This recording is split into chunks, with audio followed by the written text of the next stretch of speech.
नमस्ते दोस्तों, welcome back to the channel. So get this, the other day मैं अपनी कार में पेट्रोल भरवा रहा था और मैंने पेट्रोल की फ्यूम्स की एक डीप ब्रेथ ली और मैंने सोचा वाओ, ये तो एक्चुअली काफ़ी नाइस है, which immediately made me think wait, क्या ये वियर्ड है? सो ऑफ कोर्स मैं एक रैबिट होल में चला गया और ये पता चला मैं अकेला नहीं हूँ। हम में से बहुत से लोग इन स्ट्रेंज क्वर्की सेंट्स को पसंद करते हैं। It got me thinking about all those अजीब खुशबू जो लोग पसंद करते हैं और क्यों, you know, the weird smells people love. तब शुरू किया पेट्रोल की खुशबू। मुझे पता है ये अजीब लगता है। आप पंप पर खड़े हैं, ये एक काम है, लेकिन फिर आपको उस तीखी मीठी केमिकल वाली खुशबू की एक झलक मिलती है और एक पल के लिए ये सुखद लगता है। आप कल्पना नहीं कर रहे हैं। इसका मुख्य कारण बेंजीन नाम का एक केमिकल है। पेट्रोल इसमें भरा होता है और बेंजीन में एक आश्चर्यजनक रूप से मीठी, लगभग बादाम जैसी खुशबू होती है। हमारी नाक इसके प्रति अविश्वसनीय रूप से संवेदनशील होती है। हम इसे हवा में सिर्फ एक पार्ट पर मिलियन पर भी सूंघ सकते हैं। यह हमारी नाक की सुपर पावर की तरह है, लेकिन कार के फ्यूल को सूंघने के लिए। लेकिन अब बात और भी दिलचस्प हो जाती है।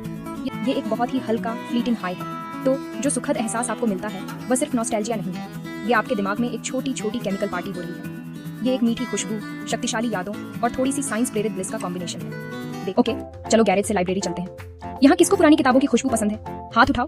किसी पुरानी किताबों की दुकान में जाने या लाइब्रेरी के शांत गलियारों में उस मीठी धूल भरी लगभग वनीला जैसी खुशबू को सूंघने में कुछ खास बात है। ऐसा लगता है जैसे आप इतिहास सूंघ रहे हो, है ना? खैर, आप कुछ हद तक ऐसा ही कर रहे हो। पुरानी किताबों की वो खास खुशबू असल में सड़ने की खुशबू है। मुझे पता है, जब मैं इसे ऐसे कहता हूँ तो यह कम रोमांटिक लगता है, लेकिन मेरे साथ बने रहो। यह किताब बनाने में इस्तेमाल होने वाली ऑर्गेनिक मटेरियल्स का धीमा, ग्रेसफुल ब्रेकडाउन है। कागज जो वुड पल्प से बनता है, उसमें सेल्यूलोज और लिग्निन होता है।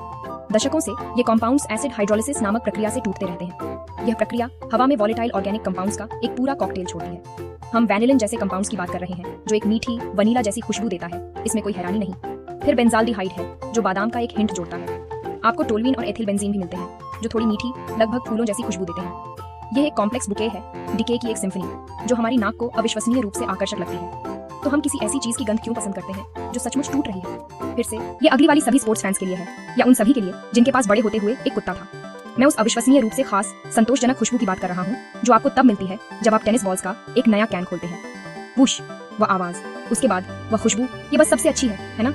ये रबर, फेल्ट और कुछ और चीजों का एक झोंका है जिसे आप ठीक से बता नहीं सकते। इसमें संभावना की खुशबू है, एक ऐसे गेम की जो शुरू होने वाला है। ये खुशबू कुछ अलग अलग चीजों का मिश्रण है जो एक साथ मिलकर कुछ अनोखा और सुखद बनाती है। सबसे पहले और सबसे स्पष्ट रूप से आपके पास रबर है। एक टेनिस बॉल का कोर रबर के 2 सेमी सर्कल से बना होता है, जिन्हें एक साथ ढाला जाता है। इस प्रक्रिया में इस्तेमाल होने वाले रसायन, जिसे वल्केनाइजेशन कहा जाता है, वह खास रबर जैसी गंध देते हैं। फिर आपके पास रोमिल पीला फेल्ट होता है, जो आमतौर पर ऊन और नायलॉन का मिश्रण होता है, और इसे रबर कोर से चिपकाने के लिए इस्तेमाल होने वाला गोंद। ये सभी घटक समग्र खुशबू प्रोफाइल में अपने छोटे छोटे नोट्स का योगदान करते हैं। ये एक निर्मित खुशबू है, निश्चित रूप से, लेकिन एक ऐसी खुशबू जिसे हम कुछ मजेदार चीजों से जोड़ते हैं।